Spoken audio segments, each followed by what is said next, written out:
Hello বন্ধুরা, কী ভাবছো? বাড়িতে কোনো সবজি নেই, খালি আলু পেঁয়াজ রসুন আদা পড়ে আছে। তো কী করবে, মুসুর ডাল ভিজিয়ে রেখে দাও, তার মধ্যে হলো পেঁয়াজ টিয়াজ কুচি করে বেটে নিয়ে তো বড়া বানিয়ে নাও। বড়া বানিয়ে তারপরে আলু কিছু সিদ্ধ করে নেবে। আলুটা সিদ্ধ করে নিলে খুব ভালো হয়। তা আলু সিদ্ধ করে ভেজে নিয়ে নামিয়ে রাখবে। তারপরে পেঁয়াজ কুচি টমেটো কুচি দিয়ে দেবে, জিরা তেজপাতা ফোড়ন দিয়ে। তারপরে যে আদা রসুন পেঁয়াজ লঙ্কা সব একবারে মশলার মতন বানিয়ে দিয়ে দেবে, সব বেটে নিয়ে। তো ওটাকে ভালো মতো কষাতে হবে। তার মধ্যে ওর মধ্যে দিয়ে দিতে হবে গুঁড়ো মশলা।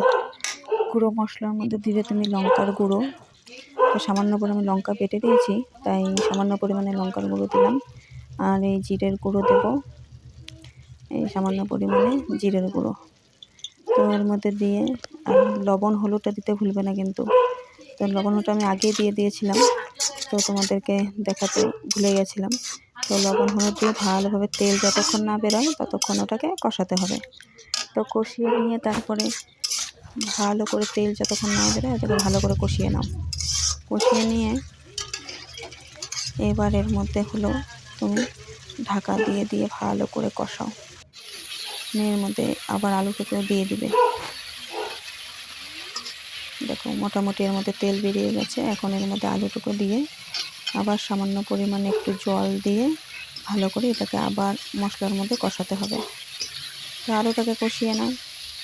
আলুটাকে কষিয়ে নিয়ে এর মধ্যে তুমি হলো সামান্য পরিমাণে জল দিয়ে দাও ভালো করে। যখন নিচে লাগা লাগা হয়ে গেছে তার মানে ভালো করে কষে গেছে, তেলও বেরিয়ে গেছে।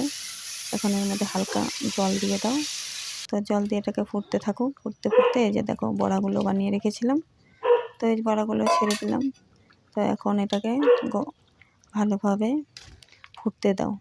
বড়াগুলো বড় হয়ে যাবে আর ওগুলোও সিদ্ধ হয়ে যাবে, নরম হয়ে যাবে বড়াগুলো। তো কেমন লাগলো ভিডিওটি? এই যে দেখো আমার আলু সিদ্ধ হয়ে গেছে, বড়াগুলো বড় বড় হয়ে গেছে, দেখছো সাইজ আর নরমও হয়ে গেছে। তো ভিডিওটি কেমন লাগলো কমেন্ট করে জানিও। আর ভিডিওটি ভালো লাগলে লাইক কমেন্ট শেয়ার করে দিও, চ্যানেলটিকে সাবস্ক্রাইব করে দিও।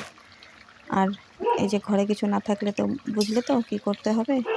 ঘরে কিছু না থাকলে শাকসবজি করার মতন কিছু, তো ডাল ভিজিয়ে নিয়ে এরকম বড়া করে ঝোল বানিয়ে নেবে। তো হলো তো। তো সকলকে বাই, ভালো থেকো সবাই, সুস্থ থেকো। ভিডিওটি কমেন্ট করে জানিও ভিডিওটি কেমন লাগলো। শেষে আমি হলো শাহি গরম মশলাটা দিয়ে দিলাম। তো এতে হলো গন্ধ খুব সুন্দর হয়, একদম বাটা মশলার মতন।